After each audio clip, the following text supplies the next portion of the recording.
Bismillahirrahmanirrahim. Assalamualaikum warahmatullahi wabarakatuh. Alhamdulillahilladzi karamana bil Mustafa Muhammadin syafi'ina ya syafi'al khalqi salatu wassalam alaika wal ali ya khairul anam Rabbun karim wa anta dzul khuluqin azim fashfa'lana minal karim amma ba'du.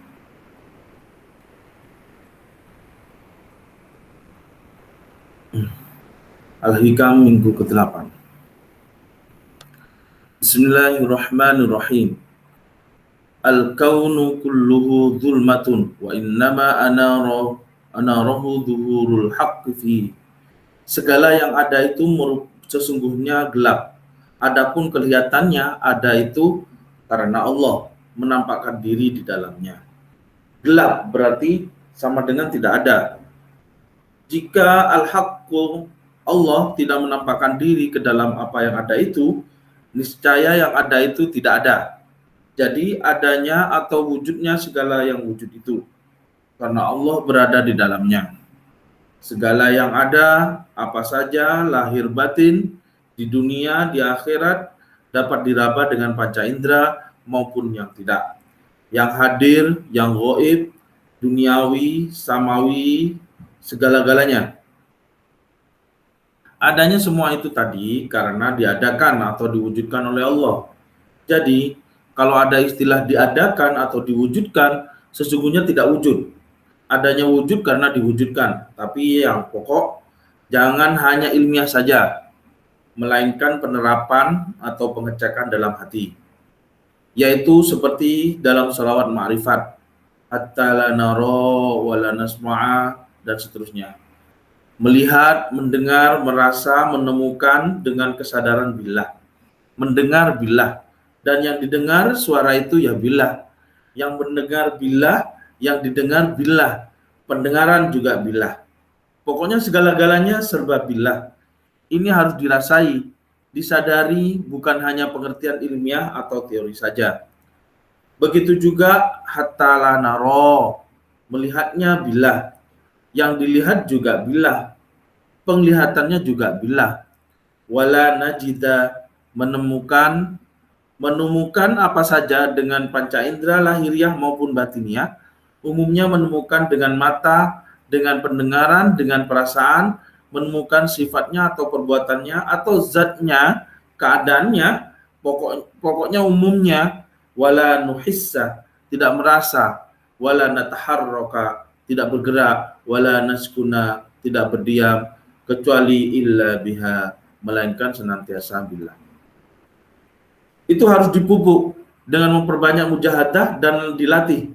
Otomatis yang diusahakan dan yang tidak tentu ada perbedaan. Seperti firman Allah dalam surat Ar-Ra'd ayat 11. A'udzubillahi minasyaitonirrajim. Bismillahirrahmanirrahim. Innallaha la yughayyiru ma biqaumin hatta yughayyiru ma bi anfusihim. Ar-Ra'd. Sesungguhnya Allah tidak merubah keadaan suatu kaum sehingga mereka sendiri yang merubahnya. Allah tidak akan merubah keadaan umat selama umat itu sendiri tidak mau merubah. Tapi sesungguhnya mulanya soal ini soal syukur, soal nikmat. Diberi nikmat mula-mula mau bersyukur tapi lama-lama tidak mau bersyukur. Selama tidak merubah artinya terus bersyukur, maka nikmatnya tidak akan dirubah, ditambah atau dikurangi. Tapi umat itu sendiri yang merubah. Artinya yang meninggalkan atau tidak mensyukuri nikmat itu kalau ditinjau sejarah turunnya ayat. Tapi kalau dilihat harfiah dan redaksinya, pengertiannya adalah umum. Ayat-ayat Al-Quran ada yang pengertian menurut sejarah, tidak sama dengan pengertian menurut harfiah atau redaksinya ayat. Misalnya di dalam soal zakat, fi sabilillah. Dalam sejarah turunnya ayat, yang dimaksud dengan sabilillah adalah orang yang bertempur di medan perang. Sebagian zakat supaya diberikan kepada sebagian mereka yang bertempur fi sabilillah. Artinya sabilillah yaitu laskar atau tentara sukarela yang tidak menerima gaji. Adapun tentara yang menerima bayaran cukup dari bayarannya saja.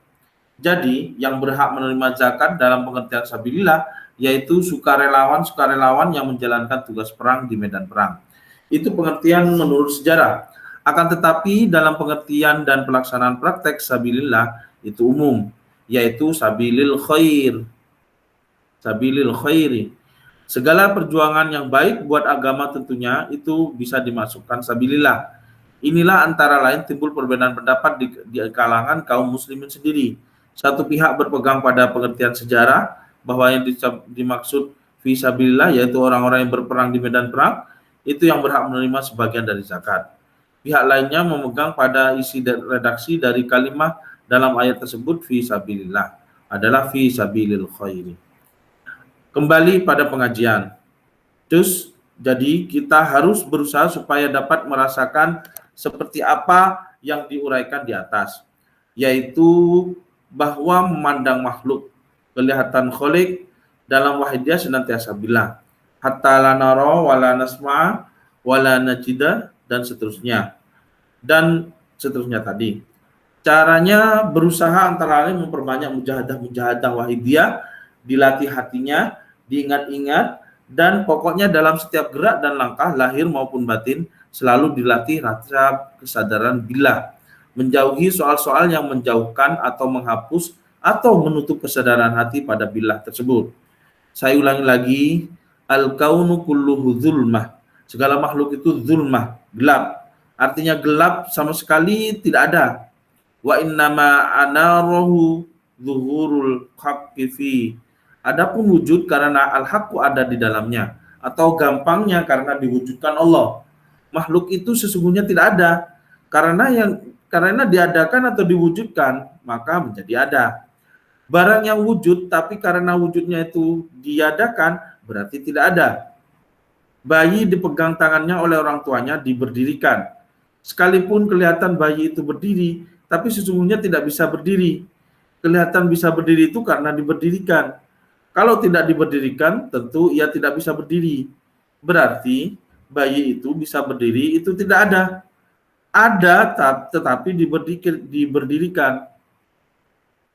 Begitu juga semua al-kaunu atau makhluk ini. Sesungguhnya tidak ada. Kelihatan ada karena diadakan atau diwujudkan.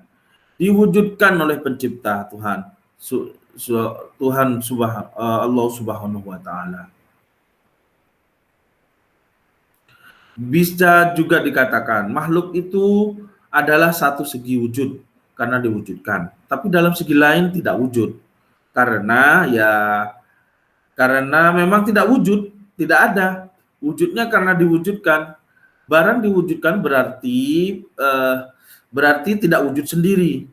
Makhluk satu segi hak sebab diwujudkan Tuhan, lain lagi tidak hak sebab keadaan makhluk itu sendiri sesungguhnya tidak wujud. Seperti itu, wa qul ja'al haqqu wa zahaqal batil, ja'al haqqu datanglah hak, wa zahaqal batil dan hancur yang batal. Ini soal ini juga bisa untuk memupuk tauhid. Kalau orang sadar kepada Allah, otomatis dalam pandangannya makhluk itu tidak ada.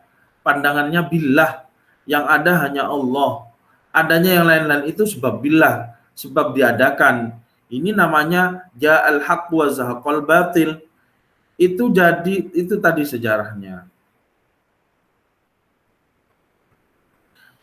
Yaitu ketika Rasulullah Shallallahu Alaihi Wasallam dengan umat Islam dapat menguasai Mekah, beliau dengan tongkat dan pedangnya memukul-mukul dan merobohkan berhala sambil membaca wa qul ja'al haqqu wa zahaqal batil innal batila kana zahuqa. Sekarang telah datang yang hak, itu yaitu tauhid dan Islam, dan yang batal menjadi hancur, yaitu berhala-berhala dan penyembahan berhala.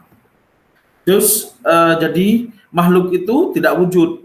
Yang wujud hanya Allah Al-Wahid Al-Ahad. Wujud sesungguhnya hanya satu, yaitu Allah. Lainnya tidak.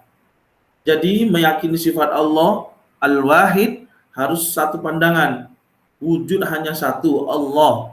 Lain-lain diwujudkan Allah. Jadi sesungguhnya tidak wujud.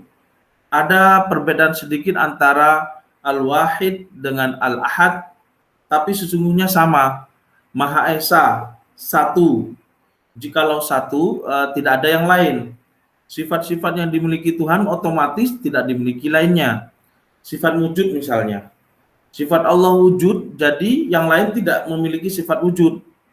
Kidam itu tidak ada permulaan, jadi hanya satu. Tidak ada permulaan zahiran wa batinan. Artinya kecuali Allah, baqo, kekal abadi. Tuhan punya sifat baqo, kekal abadi, lainnya tidak ada. Lah, itu ahli surga digadang-gadang khalidina fiha. Itu bagaimana? Ya, karena diadakan. Kalau tidak diciptakan oleh Allah, abadan abadi. Ya, tidak ada. Sama dengan hal wujud tadi. Abadi diabadikan, yang abadi hanya Allah. Mukhallafatul lil hawadisi. Tidak sama dengan yang lainnya dalam segala bidang dan segi. Qiyamuhu binafsihi, berdiri sendiri atau wujud sendiri.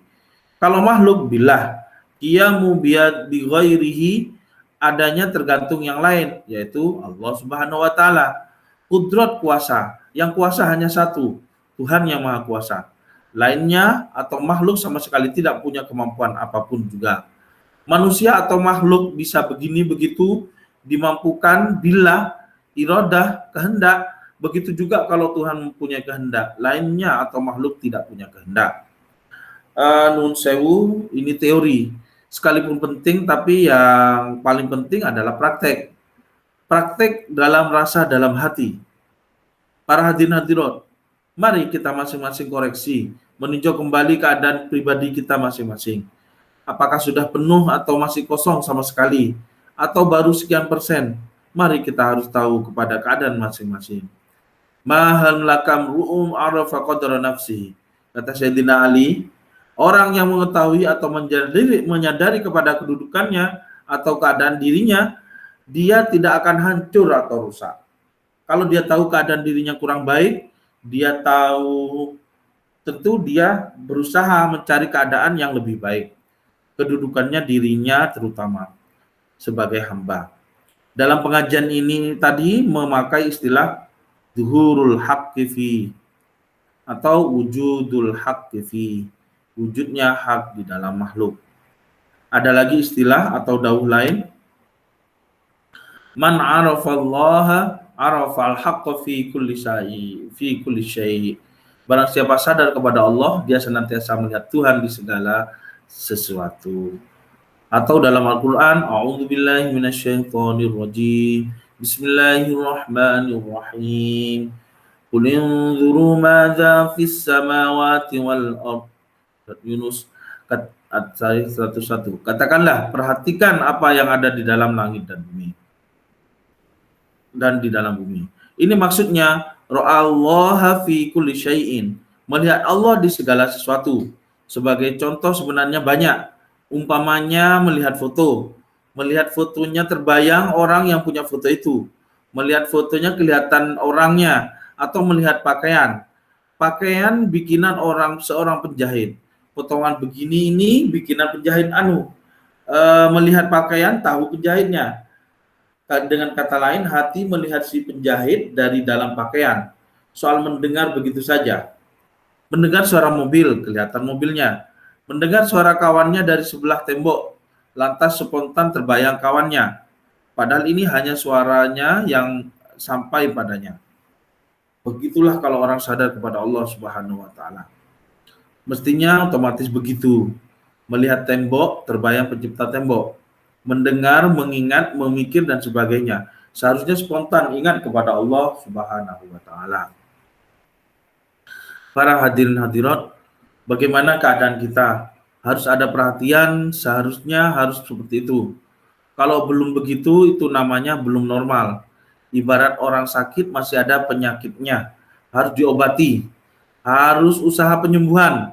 Kalau memang sungguh-sungguh sudah normal, mestinya senantiasa terus sadar kepada Allah Subhanahu wa taala dalam setiap gerak dan laku lahir maupun batin. Melihat, mendengar, merasa, menemukan, berpikir, berangan-angan, bergerak ataupun berdiam, seharusnya spontan sadar kepada Allah Subhanahu wa taala. Dan di samping soal tersebut, wajarnya memang begitu menurut logika dan pengalaman nyata. Di dalam Al-Qur'an disebutkan bahwa dahulu pada zaman arwah, ketika makhluk lain ditanya kesanggupannya oleh Allah Subhanahu wa taala, tapi tidak sanggup manusia yang menyanggupkan diri. Alastu birabbikum qalu bala. Bukankah aku ini Tuhan kamu? Mereka para arwah menjawab, bala, benar ya Tuhan, benar ya Allah. Oleh karena itu para hadirin hadirat, mari kita menaruh perhatian dan berusaha sekuat mungkin ke arah kesadaran seperti di atas. Kita diberi kemampuan untuk itu. Kepada soal-soal lain, bisa seperti contoh tadi, melihat pakaian spontan terbayang penjahitnya. Mengapa terhadap Tuhan pencipta kita, pencipta segala makhluk dan memperuntukkan segala makhluk itu untuk kita? Mengapa tidak bisa begitu? Ini namanya tidak normal. Harus usaha supaya sembuh dari penyakit hati yang berbahaya ini. Antara lain memperbanyak mujahadah wahidiyah. Faman ra'al kauna wa lam yashhadhu fihi aw indahu aw qalbahu aw ba'dahu faqad a'wazahu wa wujudul anwari wa hujibat anhu syumushul ma'arifi bi suhubil athar. Maka barang siapa melihat kaun atau makhluk tetapi tidak sadar bahwa Allah Subhanahu wa taala di dalamnya atau di sampingnya atau sebelumnya atau sesudahnya, maka orang yang begitu itu telah buta oleh adanya sinar cahaya yang menjadi sebabnya makhluk itu ada, dan dia terhijab, tertutup dari bermacam-macam makrifat sebab kegelapannya makhluk. Melihat kaun makhluk, melihat, merasa, mendengar, mengerti dan sebagainya, fihi, melihat Allah di dalam makhluk. Ini maksudnya seperti itu. Orang yang bercermin melihat cermin, tapi yang dimaksud sesungguhnya melihat gambar di dalam cermin. Tapi hanya melihat cerminnya. Ini jelas orang yang kurang terang atau buta penglihatannya. Begitu juga indahu, hampir sama yang dimaksud. Istilah wahidiyah yang paling gampang yaitu billah. Melihat, mendengar, merasa dan sebagainya. Terus sadar bahwa semua itu billah. Yang dilihat billah, yang melihat billah, penglihatan juga billah. Pokoknya semuanya billah. Istilah qablahu sebelumnya, maksudnya sebelum tampak, terdengar, merasa, mengerti dan sebagainya, sudah syuhud kepada Allah. Ini umumnya yang dialami oleh mereka yang sedang dalam keadaan jadzab. Orang jadzab yaitu orang yang hatinya senantiasa ingat kepada Allah. Acara dengan makhluk boleh dikatakan tidak ada, atau acara dengan makhluk itu hanya sekedar manifestasi atau perwujudan dari keadaan hati yang senantiasa ingat dan sadar kepada Tuhan yang Maha Pencipta. Oleh karena itu tidak aneh jika orang jazab dilihat dari segi lahiriahnya tidak sama dengan umumnya orang. Memang seolah-olah tidak normal, tapi tidak normalnya orang jazab tidak sama. Tidak normalnya umumnya orang yang tidak normal, malah tidak sedikit haliyah keadaan lahiriahnya mereka-mereka itu merupakan petunjuk atau kinayah atau peringatan. Tapi di sini kita tidak membahas soal jazab. Istilah au ba'dahu, sesudahnya makhluk, ini juga dalam pengertian yang hampir sama dengan sebelumnya, tapi tingkatannya agak lebih rendah. Artinya begitu melihat makhluk tidak spontan syuhud kepada Allah penciptanya, tetapi agak sedikit terlambat baru sadar. Tapi dalam pengalaman tidak dapat digambarkan dengan jarak, waktu dan sebagainya. Kesemuanya itu adalah pengalaman dzauqiyah, pengalaman batin yang tidak mudah diuraikan dengan kata-kata, lebih-lebih tidak mudah ditangkap dengan kemampuan pikiran begitu saja. Hanya mereka yang sama-sama punya pengalaman batin seperti itulah yang dapat memahami dengan sebetulnya. Jadi sekali lagi pengajian pagi ini adalah menyangkut soal keadaan batin, mengenai keadaannya kepada Allah. Ya, mudah-mudahan para hadirin hadirat kita diberi terus dapat meningkatkan kesadaran diri kita kepada Allah wa Rasulih sallallahu alaihi wasallam. Dan di samping itu mudah-mudahan kita harus berusaha dengan segala kemampuan yang ada, sebab soal ini adalah soal prinsip yang menentukan sekali. Mimma yadulluka ala wujudi qahrihi subhanahu an hajabaka anhu bima laisa biwujudin ma'ah. Setengah daripada hal yang menunjukkan sifat qahar, kemahakuasaan Allah Subhanahu wa taala, yaitu engkau dihijab pandangan batinmu terhadap Allah dengan segala sesuatu yang sesungguhnya tidak wujud. Ini kelanjutan dari dawuh di atas sebagai penjelasan dawuh al-kaunu kulluhu dzulmah. Al-kaunu makhluk, itu semuanya gelap dan tidak wujud. Tapi kok ada istilah hijab atau penghalang, ini menunjukkan sifat kemahakuasaan Allah Subhanahu wa taala. Barang yang tidak ada tapi ada artinya bisa menjadi hijab. Hijab yang paling besar adalah nafsu, istilah wahidiyah. Dan ini yang harus diberantas. Cara memberantasnya yaitu selagi masih bisa diarahkan atau dimanfaatkan untuk liya'budun, istilah wahidiyah dengan lillah billah, supaya dimanfaatkan. Tapi kalau sudah tidak bisa, nafsu harus dibunuh. Artinya apa saja yang menjadi keinginan dan kemauan nafsu jangan dituruti. Seseorang kalau belum bebas dari nafsunya atau belum dapat memanfaatkan nafsunya untuk lillah billah, li rasul bi rasul lil ghos bil ghos, istilah wahidiyah, tidak mungkin bisa sadar kepada Allah. Kata sadar dalam kitab-kitab disebut fana. Fana dibagi 3. Fana af'al, fana perbuatan, menyadari bahwa tiada yang berbuat selain Allah. Melihat atau melakukan perbuatan, terus sadar bahwa yang melakukan itu Allah. Ya, ini sudah maklum dan alhamdulillah kita pengamal wahidiyah sudah banyak merasakan, tapi masih harus terus ditingkatkan. Yang kedua, fana sifat. Menyadari bahwa tiada yang berkuasa, yang pandai, yang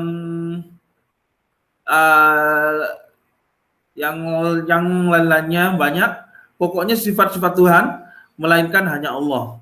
Ketiga, fana zat, yaitu la maujuda illallah. Tidak ada yang wujud selain Allah. Jadi seperti yang diuraikan dalam pengajian ini tadi, al-kaunu kulluhu zulmah dan seterusnya. Bagi kita pengamal wahidiyah, insya Allah prinsip ajaran lillah billah, li rasul bir rasul dan seterusnya itu sudah cukup dan meliputi apa yang kita bahas dalam pengajian ini. Mari para hadirin hadirat, kita syukuri nikmat fadl Allah Subhanahu wa taala yang sangat berharga ini, yaitu dengan terus berusaha dan memelihara apa yang sudah kita miliki dan meningkatkan ke arah yang lebih baik lagi. Berusaha meningkatkan lahir dan batin dengan segala kemampuan yang ada pada diri kita dan segala bidang.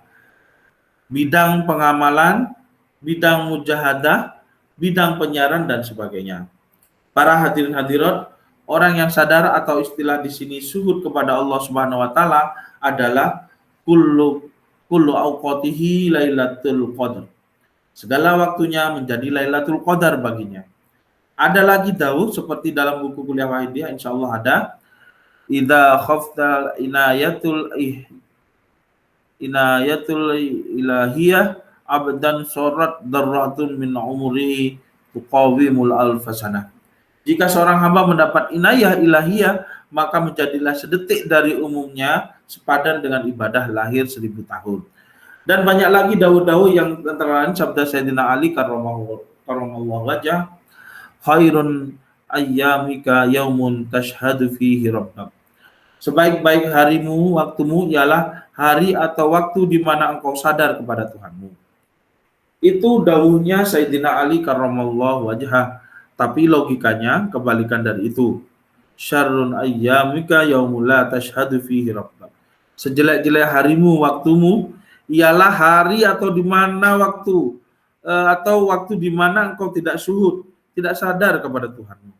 Itu tadi Sayyidina Ali karramallahu wajhah, agak panjang ceritanya, yaitu ketika beliau ditanya waktu apa yang paling baik untuk ibadah. Beliau menjawab kebanyakan orang atau ulama manapun juga di jagat timur dan jagat barat, jawabnya sama, yaitu hari Jumat atau hari Arafah. Atau waktu turunnya Lailatul Qadar pada bulan Ramadan dan sebagainya. Tapi kalau menurut saya, yaitu tadi seperti di atas. Malah ini tambahan saya, sekalipun hari Jumat atau hari Arafah atau lainnya, kalau tidak sadar kepada Tuhan, malah lebih berat. Dan selain syarru ayyamika, orang yang tidak sadar kepada Allah Subhanahu wa taala, di samping tidak tepat, kalau semakin bertambah ilmunya atau amalnya, otomatis senantiasa ujub, riya, takabur. Ujub membanggakan diri. Definisi dari ujub yaitu merasa mempunyai keistimewaan, kebaikan. Aku mujahadah, aku sembahyang, cukup, pen. Kalau begini sekalipun sudah lillah, tapi ujub tidak billah. Amal yang begini tidak diterima oleh Allah Subhanahu wa taala. Riya memperlihatkan keistimewaan kepada orang lain dengan kata atau perbuatan. Malah kalau perlu memperlihatkan keistimewaannya kepada Allah Subhanahu wa taala. Ini malah berat. Takabur, otomatis ini takabur, melihat kawannya tidak sembahyang atau tidak mujahadah, lalu dia merasa mujahadahku lebih baik daripada nganggur. Kalau begitu saya lebih baik daripada dia. Ini namanya takabur. Otomatis banyak perbuatan hati atau istilah orang Jawa unek-unek, angan-angan yang kalau tidak disertai kesadaran lillah-billah otomatis ujub, riya atau takabur sekalipun hanya angan-angan. Para hadirin hadirat, itulah keburukan-keburukan yang sangat terkecam. Selain itu menyalahgunakan. Makhluk diciptakan Allah Subhanahu wa taala ini mau supaya digunakan menjadi cermin. Dia tahu dan sadar kepada Allah Subhanahu wa taala dari dalam makhluk itu. Sebab kalau tidak ada makhluk, sekalipun dia tahu Tuhan, tapi bukan dari dalam makhluk, ini negatif. Nah, orang semakin banyak makhluk yang dilihat, semakin banyak pengalamannya, semakin banyak apa yang ditanggapi, otomatis semakin banyak kesadarannya kepada Tuhan dari makhluk-makhluk yang ditanggapi itu. Selain itu lagi, nuwun sewu, Allah Subhanahu wa taala menciptakan makhluk diperuntukkan manusia. Manusia diciptakan liya'budun dan liya'budun. Ini di samping lillah harus billah. Tidak mungkin orang mengabdikan diri kok tidak tahu siapa yang dan kemana saya mengabdikan diri. Ini tidak mungkin dan tidak boleh terjadi. Dia tidak tahu orang mengabdikan diri, paling tidak harus tahu kepada siapa dia mengabdikan diri. Kalau tidak tahu itu tidak boleh disebut mengabdikan diri. Otomatis dia menyalahgunakan, tidak mengecakkan atau melaksanakan resep Tuhan, resep Allah. Maka dari itu antara lain di sini ada yang saya tulis, fa kullu nafsin hasala min ghairi dilalati wa isyarati tauhidi ala bisyarati wa bisyarati al-ittirari fa huwa mayyitun wa sahibuhu mas'ulun an. Maka segala nafas ambekan yang hasilnya tidak menunjukkan kesadaran kepada Allah Subhanahu wa taala dan isyarat tauhid dengan sungguh-sungguh, dengan darurat, artinya otomatis, maka itu nafas yang mati tidak hidup nafasnya. Wa sahibuhu mas'ulun anhu, dan orangnya dimintai pertanggungjawaban besok pada yaumil kiamat.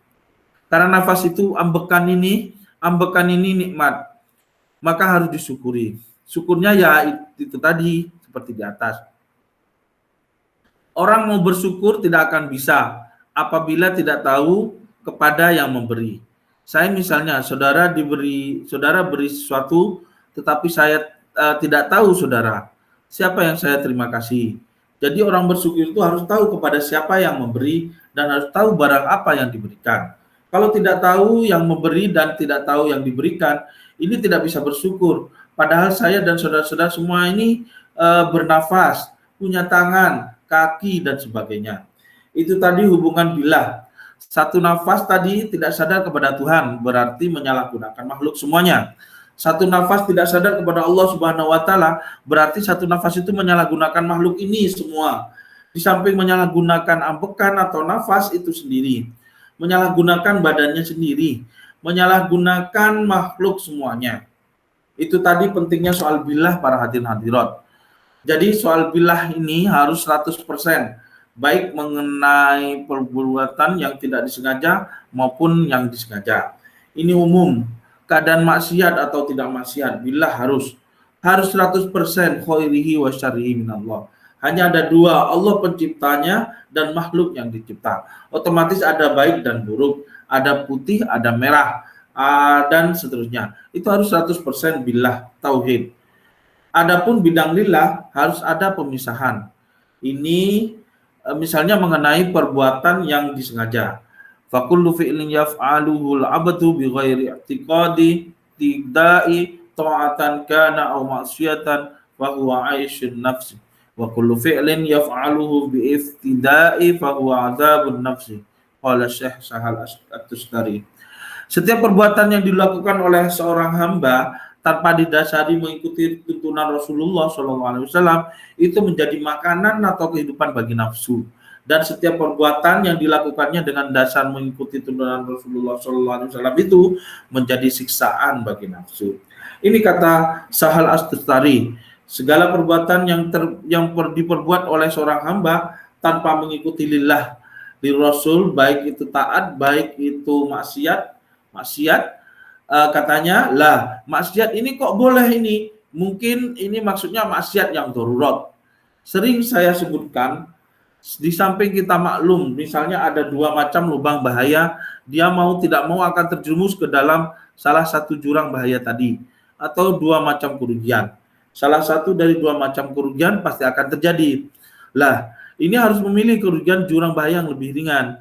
Lah, memilih kerugian yang ringan ini boleh dikatakan maksiat. Oleh karena itu harus diisi lillah, paham bukan? Jadi, kalau menghadapi dua soal yang sama-sama bahaya atau terlarang, tapi harus terjun kepada salah satu di antaranya yang sama dengan soal dagang dan lain-lain. Kalau ada dua kerugian yang mau tidak mau, pasti mengalami salah satu daripada dua macam kerugian itu, kerugian kedua atau tiga atau pokoknya kerugian lebih dari satu, ini harus memilih yang paling ringan. Ini wajib memilihnya ini. Menurut hukum syariat, kalau kerugian itu kerugian haram atau lebih-lebih kerugian yang berat, kalau begitu menjerumus ke dalam kerugian yang ringan. Ini harus ada dasarnya lillah. Kalau tidak ada dasarnya lillah, otomatis linafsi. Fahawa aisyun nafsi. Kalau tidak lillah, di sini dikatakan penghidupannya menjadi aisyun nafsi, makanannya nafsu. Wa kullu fi'li ahluhu bil tidak. Segala perbuatan yang dikerjakan berlandaskan manut, tidak lillah atau lil rasul atau lil ghos atau adzabun nafsi, siksaan nafsu, siksaan bagi nafsu. Terus jadi kembali lagi soal tauhid dan atau billah, pengajian pagi ini adalah soal tauhid, billah dan juga ahadiyah, hanya Allah, titik. Ya mudah-mudahan para hadirin hadirat pengajian ini yang isinya paling prinsip, ya mudah-mudahan diridhoi oleh Allah Subhanahu wa taala, diparingi hidayah, taufik, syafaat, barakah, karamah sebanyak-banyaknya oleh Allah wa Rasulih sallallahu alaihi wasallam wa ghasyadaz zaman wa awanihi wa sa'iri ahbabillahi radhiyallahu ta'ala anhum, sehingga kita sekeluarga dan masyarakat mengerjakan melaksanakan yang diridhoi Allah Subhanahu wa taala. Amin amin ya rabbal alamin. Kiranya cukup sekian pengajian pagi ini, waktu dan tempat dipersilahkan kepada beliau dari pusat.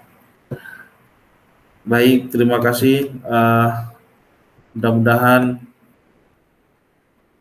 apa yang kita amalkan bermanfaat bagi kita semua. Kita tutup dengan doa kifaratul majlis. Subhanakallahumma wa bihamdik asyhadu an la ilaha illa anta astaghfiruka wa atubu ilaik. Assalamualaikum warahmatullahi wabarakatuh.